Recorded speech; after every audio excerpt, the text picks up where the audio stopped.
This is Kelso Surgeon. Welcome back to another session of Handicapping 101. Once again today it's all about college basketball. The NBA is off for the All-Star Game. A reminder, today I'm releasing my 100-unit Bracket Buster Game of the Year and looking for about a 25 to 30-point blowout play on a favorite that just should march right to the man. Tomorrow, a 50-unit parlay on the NBA All-Star Game, going for my second straight parlay winner in this one. 20 units on the side, 20 units on the total, 10 units on the parlay at odds of 13 to 5. Get the money today with my 100-unit Bracket Buster Game of the Year, and tomorrow with my 50-unit side and total parlay on the NBA All-Star Game. Now, the Bracket Buster is, to me, makes absolutely no sense whatsoever.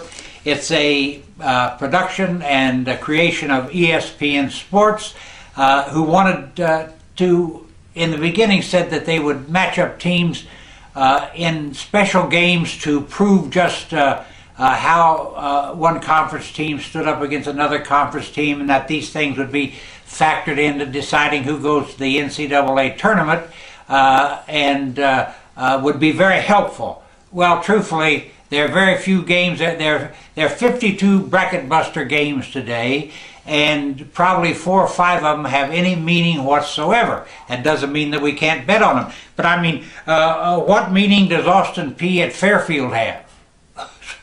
Wait, what? Austin Peay at Fairfield. And then we have Canisius at Boston University. These games are absolutely meaningless, and that means when you handicap the Bracket Buster games, you need to look for 2 basic things. You need to look for games where at least one team is in a spot where a win might help it get to the postseason, either to the NCAA tournament or to the NIT. So, number one in handicapping the Bracket Buster, try to find a team in a game where that particular team really needs and wants to win, is playing a team that, if they win, fine. If they lose, who cares? They'll be back in conference play next week.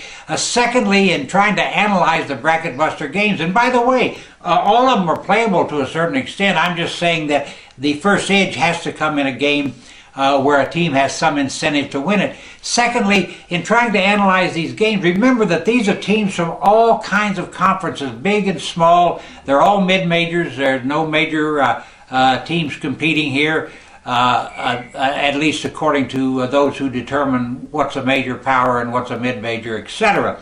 But in these games, I always look, how has this team performed on the road? A road record tells you what a team is.